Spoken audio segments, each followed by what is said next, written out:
নমস্কার বন্ধুরা, আমি দেবজানি। আপনাদের চ্যানেল দেবজানি রান্নাঘর উইথ ভিলেজ ফুডে আপনাদের সবাইকেই স্বাগত জানাই। আজকের রেসিপি কাঁঠালের মালপোয়া। কাঁঠালের এখন সিজন চলছে, আর বছরে একবারই এই কাঁঠালের সিজনটা আসে। একবার যদি কাঁঠালের সিজন চলে যায়, ওই রকম পাকা কাঁঠাল কিন্তু আর পাওয়া যাবে না। তো কাঁঠালের সিজনটা শেষ হওয়ার আগের মুহূর্তে যদি আমরা কাঁঠাল দিয়ে কাঁঠালের মালপোয়া বানাই, সেই মালপোয়াটাকে বেশ অনেক দিন স্টোর করে রেখে রেখে কিন্তু আমরা খেতে পারবো। আর আমরা শুধুমাত্র কাঁঠালটাই খাই, আর কাঁঠাল দিয়ে বিশেষ কিছু রান্না করার কথা হঠাৎ করে আর মাথায় আসে না। কিন্তু এই কাঁঠাল দিয়ে কাঁঠালের মালপোয়া খেতে ভীষণ ভালো লাগে, আর খুব সহজ পদ্ধতিতেই আমি আপনাদের দেখানোর চেষ্টা করব, যাতে আপনারা নিজেরা বাড়িতে খুব সহজভাবে একেবারে অল্প সময়ের মধ্যে অল্প উপকরণ দিয়ে কাঁঠালের মালপোয়া নিজেরাই বানিয়ে ফেলতে পারেন। তো চলুন তাহলে শুরু করা যাক কাঁঠালের মালপোয়া। কাঁঠালটা কিন্তু বাজার থেকে কালকেই আনা হয়েছিল, আর সবগুলো কাঁঠাল দিয়ে তো আর মালপোয়া বানাবো না, কিছুটা কাঁঠাল দিয়ে মালপোয়া বানাবো। বিশেষ করে সবথেকে বড় কথা, অনেক সময় অনেক কাঁঠালগুলো হয় নরম আর অনেক কাঁঠালগুলো হয় শক্ত। ওই শক্ত শক্ত কাঁঠালগুলো খেতে ভীষণ ভীষণ ভালো লাগে, আর নরম কাঁঠালগুলো খেতে একেবারেই ভালো লাগে না। আর যখন দাম দিয়ে কিনে আনা হয়, নরম কাঁঠালগুলো ফেলতেও ভালো লাগে না।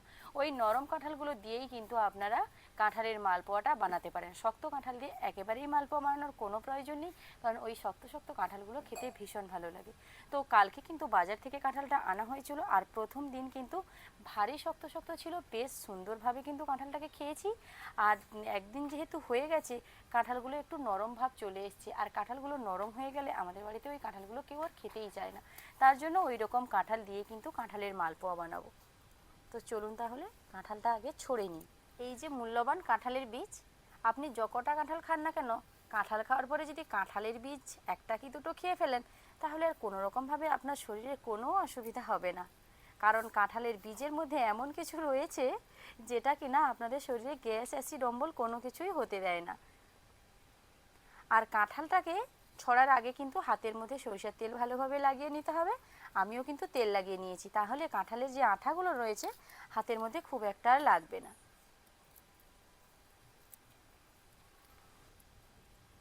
বেশ সুন্দর শক্ত শক্ত, দেখুন একটু নরম হয়ে গেছে, কালকে কিন্তু ভারী শক্ত ছিল।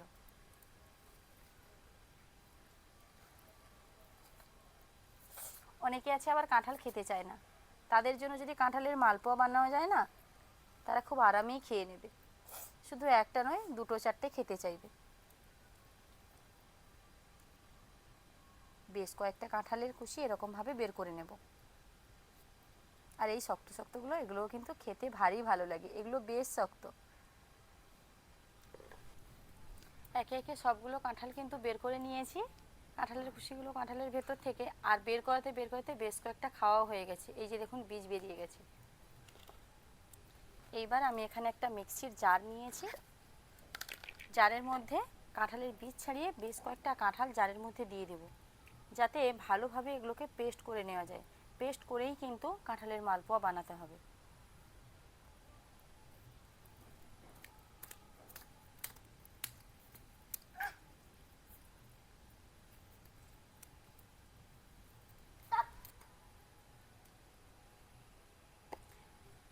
যেটা আমার লাগবে মালপোয়ার জন্য সেটা কিন্তু নিয়ে নিয়েছি। এইবার ঢাকনা লাগিয়ে এটা পেস্ট করে নিয়ে একেবারে রান্নার জায়গায় গিয়ে আপনাদের সঙ্গে আবার দেখা হবে। রান্নার জায়গায় চলে এসেছি, আর এটা কীরকম পেস্ট হয়েছে দেখুন। চলুন এইবার একটা বড় পাত্রের মধ্যে প্রথমেই পেস্টটা দিয়ে দিই। এবার যেটা এর সঙ্গে অ্যাড করব সেটা হলো সুজি। সুজিটা আমি আধা ঘন্টা আগে থেকে ভিজিয়ে রেখেছি, কারণ সুজিটা নরম হয়ে যাবে। সুজির মধ্যে যে এক্সট্রা জল আছে সেটা কিন্তু ফেলে দেব, কারণ কাঁঠালটা পেস্ট করার পর অনেকটাই জল জলে ভাব চলে এসছে। সুজির মধ্যে এক্সট্রা জলগুলো যদি দিয়ে দিই, তাহলে কিন্তু ব্যাটারটা অনেকটাই পাতলা হয়ে যাবে। আর ব্যাটার যদি খুব বেশি পাতলা হয়ে যায়, তাহলে কিন্তু মালপোয়াটা সঠিক হবে না। এইবার এর সঙ্গে অ্যাড করব ময়দা। সুজি আমি 1 বাটি পরিমাপে নিয়েছি, আর ময়দা এখানে আমি 2 বাটির পরিমাপে ময়দাটা দিয়ে দিলাম। পরিমাপ কিন্তু এরকম হবে, সুজি 1 বাটি নিলে পরে ময়দা 2 বাটি নিতে হবে। এইবার এটাকে ভালোভাবে মিশিয়ে নেব। একটুও জলের ব্যবহার আমি এ সময় করব না, যদি নাকি খুব শক্ত লাগে তখনও জলের ব্যবহার করব। এর সঙ্গে কিন্তু কিছুটা চিনি অ্যাড করব। চিনির মধ্যে কিন্তু জল রয়েছে, জল রয়েছে মানে চিনিটা যখন গলে যাবে তখন একটা জল জলে ভাব চলে আসবে। তার জন্য এক্সট্রা জল আমি আর অ্যাড করছি না। এইবার দিয়ে দেব লবণ। চাইলে এর সঙ্গে আপনারা এলাচের গুঁড়োটাও ব্যবহার করতে পারেন, কিংবা গোটা এলাচ দিতে পারেন, গোটার থেকে এলাচের গুঁড়োটা দিতে পারেন। আমি গোটাও দেব না, আর গুঁড়োটা আমার কাছে ফুরিয়ে গেছে। এটাকে ভালোভাবে মেখে নেব। একটু বেশ সময় নিয়ে মাখতে হবে, তাহলে মালপোয়াটা বেশ খানিকটা নরম হবে। 5 থেকে 7 মিনিট আমি কিন্তু এরকম একটা হ্যান্ড বিটার দিয়ে ভালোভাবে এটাকে মেখে নিয়েছি। এইবার এর সঙ্গে দিয়ে দেব চিনি। চিনিটা দিলে পরে ঘনত্বটা কিন্তু একেবারে মালপোয়া বানানোর মতো সঠিক আসবে। এখন কিন্তু ঠিকঠাক ঘনত্বে পৌঁছায়নি, দেখুন।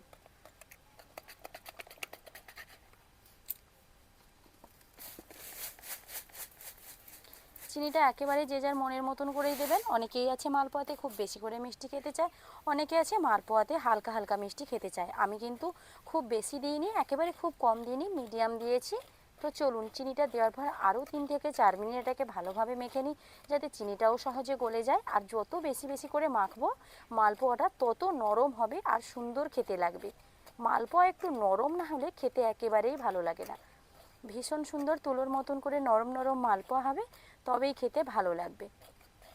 চিনি দেওয়ার পর 3 থেকে 4 মিনিট কিন্তু আমি মাখিয়েছিলাম, তারপর একটুখানি জলের প্রয়োজন হয়েছিল, তাই আমি একটুখানি জল এখানে অ্যাড করেছি। আপনারা চাইলে জল না অ্যাড করেও, যদি কাঁঠালের পরিমাপ বেশি থাকে, কাঁঠালটা দিয়েও কিন্তু মাখিয়ে নিতে পারেন।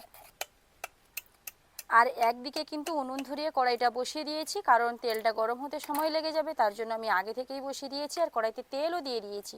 তেলটা প্রায় গরম হয়ে এলো বলে, খুব বেশি গরম করব না, আবার খুব বেশি না গরম হলেও দেওয়া যাবে না। তেলটা ভালোভাবে গরম হয়ে গেছে, এবার 1 হাতা করে ব্যাটার দিয়ে দেবো।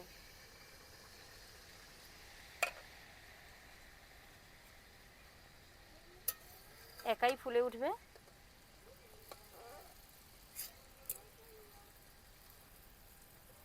শুধু জাস্ট একটু সময় দিতে হবে।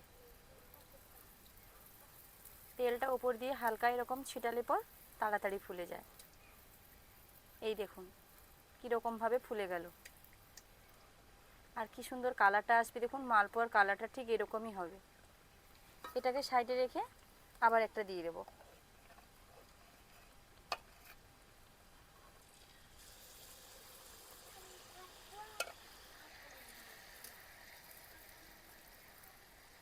এইবার এটাকে তুলে নেব।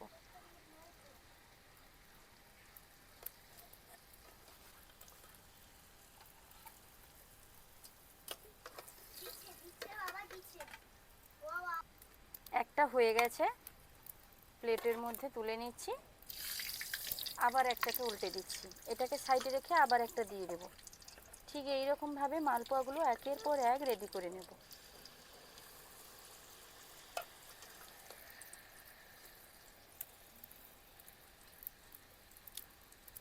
প্রত্যেকটা মালপোয়া কতটা সুন্দর ফুলে যাচ্ছে দেখুন। এই দেখুন,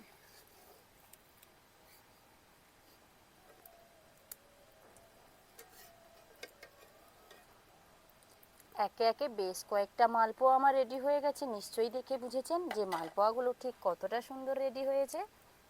পুরো থালাটা কিন্তু একেবারে ভর্তি হয়ে গেছে মালপোয়াতে, দেখুন।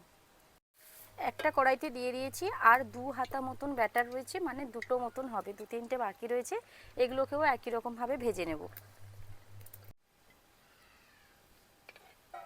প্রত্যেকটা মালপোয়া কতটা সুন্দর ফুলে যাচ্ছে দেখুন। লাস্ট যেটা বাকি ছিল সেটাও এবার দিয়ে দিলাম।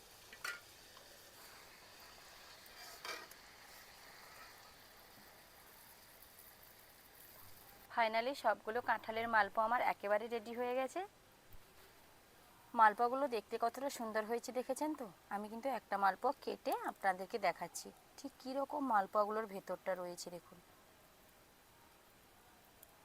এই দেখুন, আরও একটা কেটে দেখাচ্ছি।